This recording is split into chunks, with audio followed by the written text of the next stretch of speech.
Bonjour, on entend pas mal de choses ces derniers temps, une sorte de petite musique là sur l'Italie qui chercherait peut-être à moins dépendre du gaz algérien pour aller voir ailleurs, côté américain par exemple. Alors est-ce que le courant passe moins bien entre Alger et Rome sur l'énergie? C'est vraiment ça qu'on va essayer de regarder de près aujourd'hui. Quelle est la vraie nature des liens énergétiques entre l'Algérie et l'Italie? On va mettre de côté les bruits de couloir, les rumeurs et on va plonger dans les faits. Les chiffres officiels du ministère algérien, de Sonatrach, et puis ce que disent les responsables italiens, européens aussi. L'objectif, c'est de comprendre si on est juste sur un partenariat commercial classique ou s'il y a quelque chose de plus profond, de plus stratégique derrière tout ça. Bon, pour commencer, peut-être un petit retour en arrière s'impose, non? L'Italie avant la crise en Ukraine. Oui, c'est essentiel de rappeler ça. L'Italie était massivement dépendante du gaz russe. Plus de 40% de sa consommation, c'était énorme. Plus de 40%. Oui. Et évidemment, avec la guerre, les sanctions, cette situation est devenue intenable pour Rome. Complètement. Donc il a fallu trouver, et vite, des alternatives.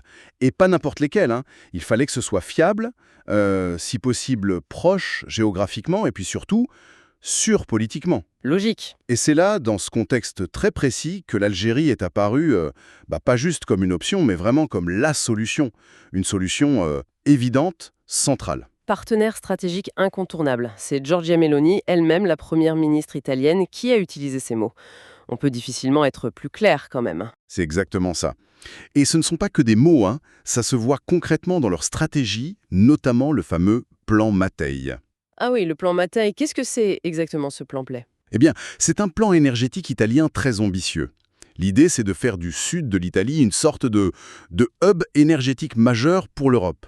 Ah, hub, c'est-à-dire? C'est-à-dire un point central pour recevoir massivement le gaz algérien, bien sûr, mais aussi, et ça c'est vraiment tourné vers l'avenir, l'hydrogène vert produit en Afrique du Nord. D'accord, pour le distribuer ensuite. Exactement, pour ensuite acheminer cette énergie vers le cœur de l'Europe.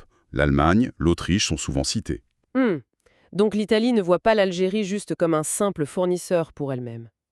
C'est plus large que ça. Ah oui, bien plus large, c'est une pièce maîtresse pour le positionnement énergétique de l'Italie en Europe demain. C'est fou comme la situation a changé vite quand même. Tout à fait.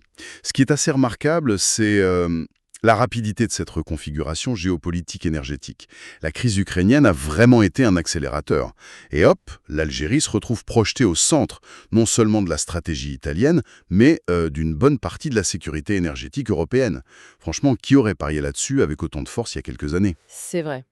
Mais alors, si tout ça est si clair, si stratégique, comment on explique ces rumeurs persistantes, ce discours sur un désengagement possible de l'Italie? Qu'est-ce qu'ils disent les chiffres face à ces bruits? Ah, les chiffres, justement, eux, ils racontent une histoire radicalement différente, complètement à l'opposé des rumeurs. Ah bon? Oui, loin d'une baisse, les exportations de gaz algérien vers l'Italie, elles ont connu une augmentation, très nette même, en 2022. Une augmentation. Et ça ne s'est pas arrêté là. En 2023, rebelote, une nouvelle hausse, de l'ordre de 5% environ. Attendez. Une augmentation 2 années de suite. Mais ça veut dire que l'Algérie est devenue, quoi, le premier fournisseur de l'Italie? Exactement. Le premier fournisseur de gaz de l'Italie, devant la Russie évidemment, mais aussi devant l'Azerbaïdjan, le Qatar, ce n'est pas rien. Effectivement. Et en volume, ça donne quoi? Le gazoduc Transmed, le gros tuyau sous la mer qui relie l'Algérie à l'Italie, Oui. il transporte maintenant plus de 23 milliards de mètres cubes par an. Plus de 23 milliards? Oui. Pour donner une idée, ça représente à peu près un tiers de toute la consommation de gaz en Italie. Ah, tiers. Fourni par l'Algérie. Et numéro 1. Bon, là, c'est difficile d'y voir un signe de retrait, effectivement. C'est clair. Mais quid des contrats avec les États-Unis pour le GNL, le gaz naturel liquéfié? On en parle beaucoup aussi de ça. Alors oui, ces contrats existent, c'est vrai.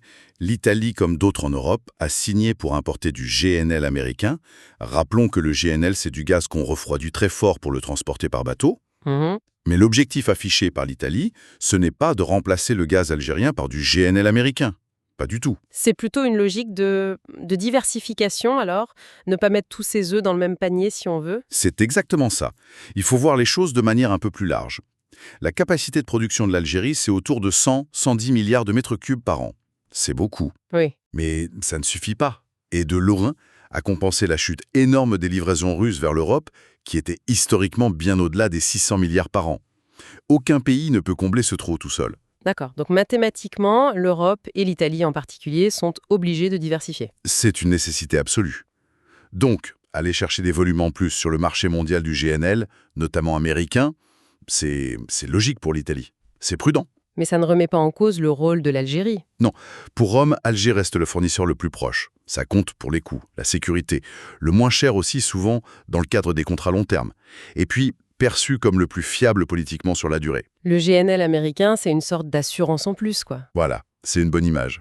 Une assurance complémentaire, pas un substitut au gaz algérien par pipeline. Et ce qui est vraiment intéressant, c'est que l'Algérie, elle ne se contente pas de cette situation, si j'ai bien compris. Il y a des investissements massifs pour augmenter encore les capacités. Tout à fait. L'Algérie a bien senti qu'il y avait là une opportunité historique. Et elle ne reste pas les bras croisés. On voit des investissements importants pour moderniser ce qui existe déjà, mais surtout pour lancer de nouvelles explorations, pour trouver plus de gaz, augmenter les réserves prouvées et produire plus à l'avenir. Et ce ne sont pas que des investissements algériens. Avec Sonatrach, la compagnie nationale, j'ai cru lire que des grands noms internationaux arrivaient aussi. Oui, et ça c'est un signal très fort. Des géants américains comme Chevron, ExxonMobil, ils ont signé récemment des accords pour venir explorer et produire en Algérie. Ah oui, quand même. Ce n'est pas anodin. C'est plus qu'une question d'augmenter la production. C'est un vrai vote de confiance de la part d'acteurs majeurs du secteur. Ça envoie un message au marché international. Oui, le potentiel gazier algérien est crédible, il est important, il est rentable sur le long terme. Et ce, malgré les discours contraires qu'on peut entendre parfois. Un potentiel qui est déjà énorme, non? L'Algérie, c'est déjà un poids lourd en Afrique pour le gaz. Absolument. L'Algérie, c'est les 3e réserves prouvées de gaz naturel en Afrique, juste derrière le Nigeria et l'Égypte. On parle de plus de 2500 milliards de mètres cubes. 2500 milliards? C'est colossal! Oui, c'est colossal. Et ça lui donne déjà un rôle central pour la sécurité énergétique européenne, bien au-delà de l'Italie seule. Et en plus de ses propres réserves, il y a ce projet fou dont on entend parler, le gazoduc transsaharien. C'est quoi exactement? Ah, le transsaharien, c'est un projet stratégique et de très très grande ampleur. L'idée, c'est de construire un immense gazoduc, Qui partirait d'où? des gisements du Nigeria. Il traverserait le Niger, puis l'Algérie, pour se brancher sur les infrastructures qui existent déjà et amener ce gaz nigérien jusqu'en Europe. Waouh! Et on a une idée du coût, de la capacité? Le coût est estimé à plus de 13 milliards de dollars. C'est énorme. Et la capacité envisagée, ce serait autour de 30 milliards de mètres cubes de gaz en plus par an pour l'Europe. 30 milliards de plus. Oui. Si ce projet voit le jour, et il semble y avoir un alignement d'intérêts de plus en plus fort entre les pays africains concernés et l'Europe, alors là, l'Algérie changerait de dimension. Elle ne serait plus seulement un grand producteur, elle deviendrait la porte d'entrée principale du gaz africain vers l'Europe. Son poids géopolitique serait considérablement renforcé. D'accord, je comprends mieux pourquoi l'Italie mise autant sur Alger, si l'Algérie peut devenir demain cette porte d'entrée pour des volumes encore plus importants. Mais est-ce que l'ambition s'arrête au gaz naturel? On parle aussi beaucoup d'hydrogène vert. Et effectivement, et c'est peut-être là que se joue d'une partie encore plus stratégique pour l'avenir. Il y a ce projet de corridor énergétique sud-nord. Les discussions sont très avancées. Sud-nord. Oui, entre l'Algérie, l'Italie, mais aussi l'Autriche et l'Allemagne. Et ce serait un corridor pour transporter de l'hydrogène? Comment ça marcherait? L'idée, c'est de construire une infrastructure dédiée.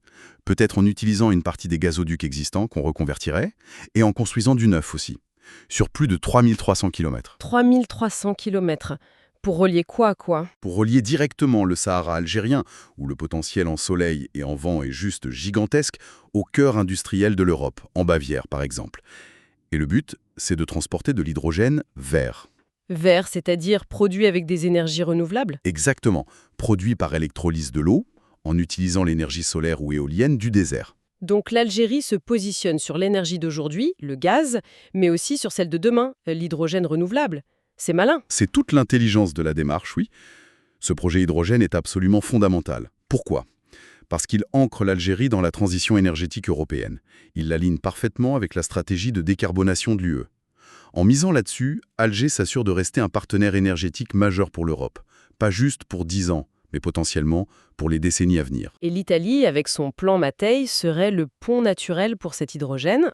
C'est ça, elle se positionne idéalement pour capter et acheminer ce nouveau flux énergétique. Tout ça dessine vraiment une relation très solide sur le plan énergétique.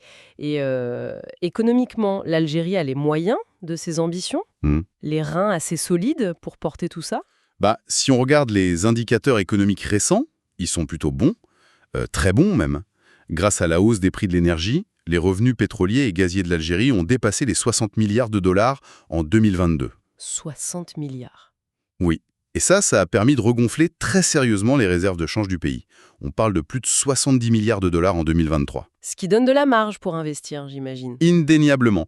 Et contrairement à l'image qu'on a parfois d'une économie qui attend juste que l'argent du pétrole tombe, Économie de rente. voilà. Les sources qu'on a consultées montrent une vraie volonté d'utiliser cet argent pour financer les grosses infrastructures dont on a parlé, mais aussi, et c'est important, pour accélérer la diversification de l'économie. Ah oui, dans quel secteur? On voit des investissements sérieux dans la pétrochimie pour transformer le gaz et le pétrole sur place, créer plus de valeur ajoutée. Dans la production d'engrais aussi, c'est stratégique. Et bien sûr, comme on l'a dit, dans les renouvelables et l'hydrogène. D'accord. Donc, énergie, économie, ça semble tenir la route.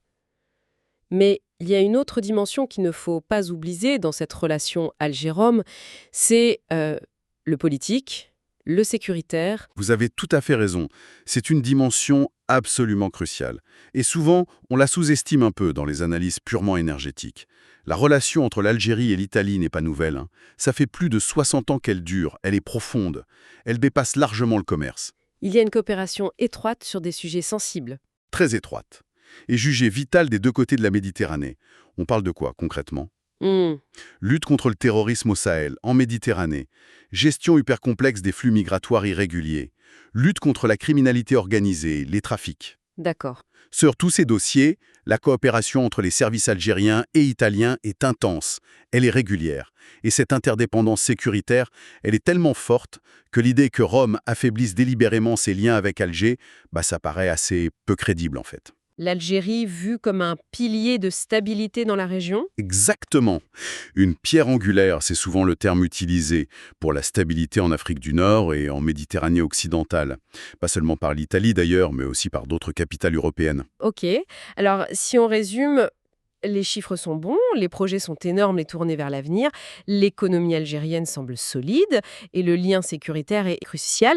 Bon, mais alors, d'où elles viennent ces rumeurs persistantes de brouille, d'abandon? C'est la question à 1 million. C'est ça.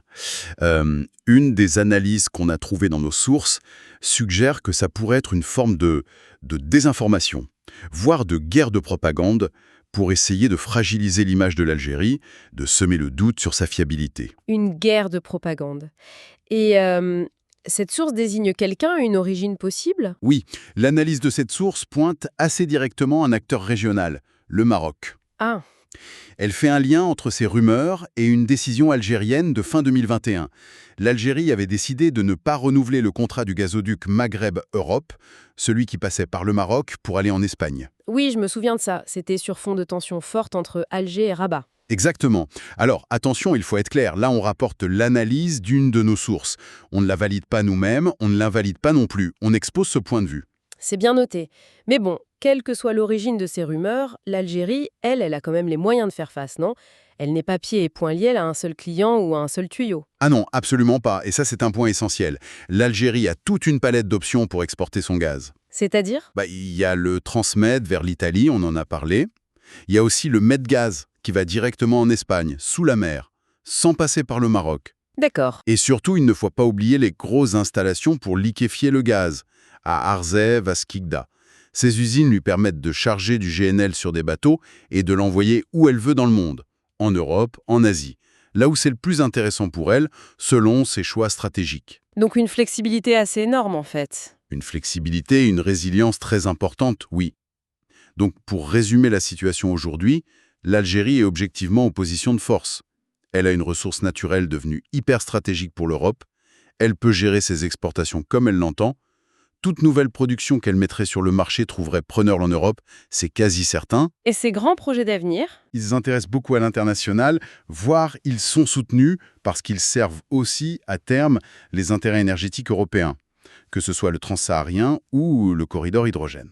Bon, alors, si on fait le bilan de tout ça, qu'est-ce que ça veut dire concrètement au final? Ça veut dire que si on analyse froidement les faits, les chiffres, les contrats, les projets, les déclarations officielles, on est très très loin des rumeurs de désengagement. La relation énergétique Algérie-Italie, elle apparaît non seulement solide, mais surtout elle est stratégique, elle est multidimensionnelle et elle est en pleine expansion. Multidimensionnel, qu'est-ce que vous entendez par là? Je veux dire qu'elle ne se limite pas à livrer du gaz aujourd'hui. Elle intègre une vision à long terme avec l'hydrogène vert. Elle repose sur des infrastructures gigantesques, très chères, qui créent un lien durable. Et puis, elle s'insère dans un partenariat politique et sécuritaire plus large, qui est essentiel pour les deux pays. On est loin d'une simple transaction commerciale qui peut changer du jour au lendemain. Ah oui, on est aux antipodes de ça. Donc, les atouts de l'Algérie sont bien là. La géographie, les réserves, les infrastructures, et puis ses relations historiques fortes avec un partenaire comme l'Italie. Précisément. Et sa position est d'autant plus forte que le besoin de l'Europe pour son énergie gaz, maintenant, hydrogène et renouvelable demain, ce n'est pas juste un besoin passager, c'est structurel, ça va durer. Donc l'Algérie est bien partie pour rester un acteur incontournable pour l'Europe. Oui, pour de nombreuses années encore, très probablement. Bon, pour terminer notre analyse, peut-être une dernière idée, une question un peu ouverte pour réfléchir. Si l'Algérie devient vraiment ce hub énergétique majeur, pas seulement pour le gaz, mais aussi pour l'hydrogène vert, et si sa connexion à l'Europe via l'Italie se renforce, comme tout semble montrer, comment ça pourrait changer les choses?